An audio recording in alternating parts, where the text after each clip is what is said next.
Τον Αύγουστο του 1917 ο αρχιστράτηγος του Κερένσκι, στρατηγός Κορνίλοφ, έστειλε στρατό στην Πετρούπολη.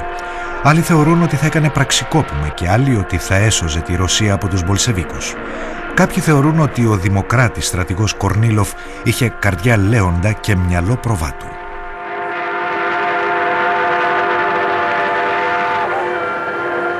Он не был каким-то там приверженцем какой-то политической партии. Его трудно, допустим, там сказать о том, что он, допустим, был ярым врагом большевиков или, допустим, ярым сторонником царизма. Он был за то, чтобы Россия стояла как таковая, чтобы она выстояла в войне, чтобы Россия не изменяла договоренности стран Антанты, чтобы она была верным союзником, и чтобы там Восточный фронт воевал, сражался, с тем, чтобы русская армия была в движении, чтобы она не распалась. Στην αρχή ο Κερένσκι και ο Κορνίλοφ συμφώνησαν να πάρουν μέτρα απαραίτητα κατά της αναρχίας στο στρατό και στη χώρα. Ωστόσο, οι αντίθετες φιλοδοξίες και παρεξηγήσεις διέκοψαν την αρμονία.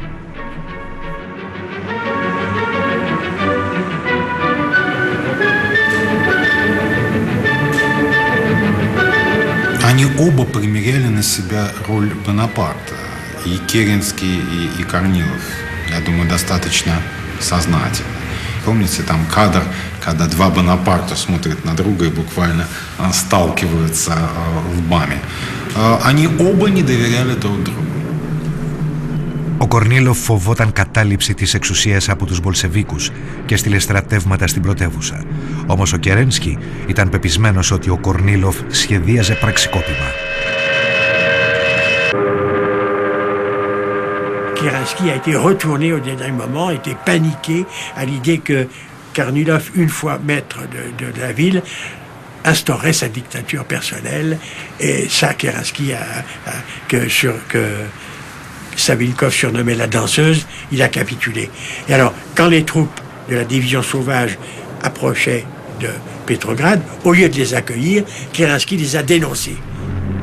Ο Κερένσκι έκανε ένα τραγικό λάθος. Κατά του Κορνίλοφ ζήτησε βοήθεια από τις επαναστατικές δυνάμεις της Πετρούπολης και από τους Μπολσεβίκους. Έτσι, εκείνοι επανήλθαν στην πολιτική σκηνή πρώτη φορά μετά τον Ιούλιο. Либо товарищ Керенский у нас работал в качестве фигуры, призванной передать власть, и тогда все его поведение становится совершенно понятным. Либо нам остается принять, что после движения февральской революции вперед к власти просто пришел человек, интеллектуальные способности которого, даже как бы не знаю, с чем бы их так сравнить. Ну, Джордж Буш-младший, по сравнению с ним, просто гений тогда. Περίπου ένα μήνα μετά την υπόθεση Κορνίλοφ, ο Λένιν επιστρέφει κρυφά στην Πετρούπολη.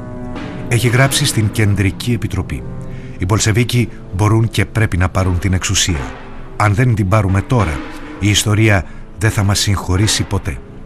Ο Λένιν γνώριζε ότι ο Κερένσκι δεν είχε πλέον κύρος. Οι Γερμανοί ήταν στο κατόφλι της Πετρούπολης και η προετοιμασία συντακτικής συνέλευσης δεν θα έφερνε την ελπίδα σε μια Ρωσία γονατισμένη. En février 17, vous aviez 1 million de déserteurs. En août 17, vous en avez déjà 2 millions. Le 24 octobre 17, il reste un jour de vivre à Petrograd, etc. C'est un pays qui est au bord de la famine, c'est-à-dire que l'ensemble des espoirs que devaient réaliser ceux qui sont au pouvoir après février 17 ont été déçus. Ça se marque par exemple par le fait que Kerensky, le chef du gouvernement provisoire, qui était très populaire en mars 17, est à peu près unanimement détesté en octobre 17. Το Φεβρουάριο του 17 οι Μπολσεβίκοι ήταν 23.000. Τον Αύγουστο 240.000. Στις αρχές Οκτωβρίου 350.000. Στην Πετρούπολη ήταν οργανωμένοι και εξοπλισμένοι. Ωστόσο, μερικά μέλη της ηγεσίας δεν ήθελαν να διακινδυνεύσουν όπως πρότεινε ο Λένιν. En octobre, les communistes, les bolcheviks, sont déjà majoritaires dans les soviets. Donc ils pourraient prendre le pouvoir, sans insurrection. Seulement, Lénine juge qu'ils seront obligés de partager le pouvoir avec d'autres socialistes. Or, lui, il veut le pouvoir pour le parti, pour lui tout seul. Et du même coup, une insurrection aura l'avantage de donner un supplément d'armes et de force à ceux qui auront renversé le gouvernement Kerensky, pas de façon parlementariste, si j'ose dire, mais par la force. Et là, il l'emporte sur Kamenev, Zinoviev et les autres qui jugent que c'est pas la peine, ce qu'on veut c'est le pouvoir, c'est pas le pouvoir pour nous tout seuls. Donc chaque fois, il a une position extrême, et chaque fois, les faits lui donnent raison, d'où son autorité absolue. Ο Τρότσκι εντάχθηκε στους Μπολσεβίκους το 17. Είχε οργανωτικές ικανότητες. Ο Λένιν του ανέθεσε το στρατιωτικό σκέλος της εξέγερσης. Троцкий и его команда в Петроградском совете делают с точки зрения тактики удивительно своевременный шаг. Они создают военно-революционный комитет. Цель этого военно-революционного комитета – защищать Петроград. Объяснение. Ну, не можем же мы доверить оборону Красного Петрограда, этой революционной столицы, корниловским генералам, которые сочувствуют Корнилову, а иногда просто работали вместе с Корниловым. Мы должны их контролировать. Итак, военно-революционный комитет официально создается для защиты города, посылает комиссаров в различные полки, на самом деле концентрирует силы для борьбы за власть. Потому что конфликт за контроль над Петроградским гарнизоном, он неизбежен. Στην Πετρούπολη η εξέγερση επίκειται. Ο τύπος μιλάει ανοιχτά για αυτήν. Κάθε πλευρά μετράει τις δυνάμεις της. Κάποιοι Μπολσεβίκοι δεν συμφωνούν. Στις 10 Οκτωβρίου, έπειτα από 10 ώρες συζήτηση στην Κεντρική Επιτροπή, ο Λένιν κερδίζει με 10 ψήφους έναντι 2 υπέρ της άμεσης κατάληψης της εξουσίας. Στις 16 Οκτωβρίου, από τα 21 παρόντα μέλη, 6 ψηφίζουν υπέρ της αναβολής. Ο Τρότσκι ήθελε να περιμένουν την έναρξη του συνεδρίου των Σοβιέτ, αλλά υποχωρεί. Μετατρέπει την έδρα του Σοβιέτ, Σμόλνη, σε στρατηγείο για την εξέγερση. Στα χειμερινά ανάκτορα, ο Κερένσκι περιμένει να συντρίψει τους Μπολσεβίκους. Όμως βλέπει ότι δεν έχει μαζί του ούτε τη φρουρά της πόλης. Τη νύχτα της 24ης Οκτωβρίου, οι Μπολσεβίκοι καταλαμβάνουν στρατηγικά σημεία του κέντρου. Προηγουμένως όμως, οι στρατιώτες έπρεπε να περάσουν τις γέφυρες.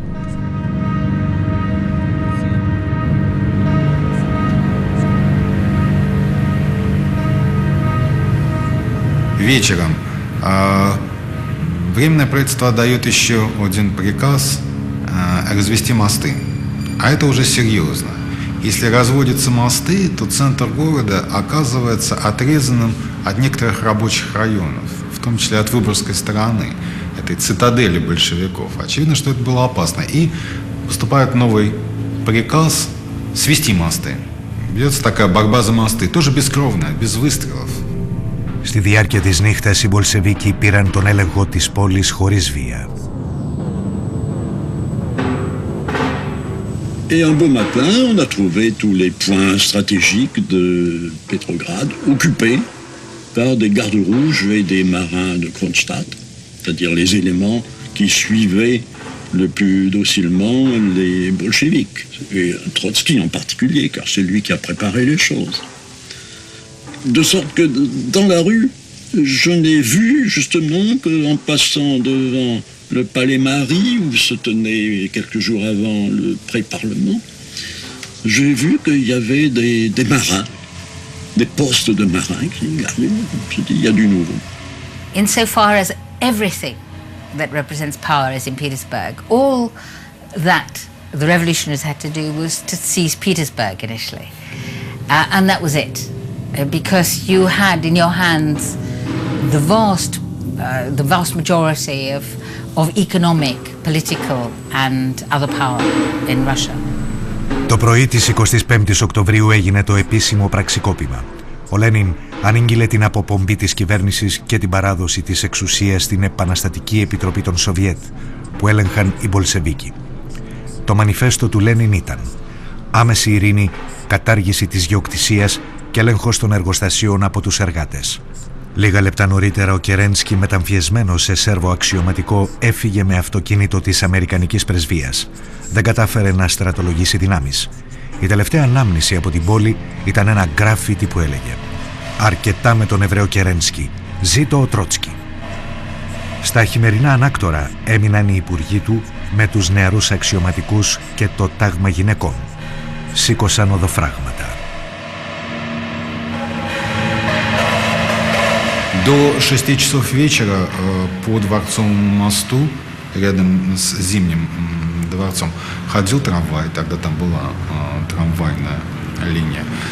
И на основании вот такого спокойного протекания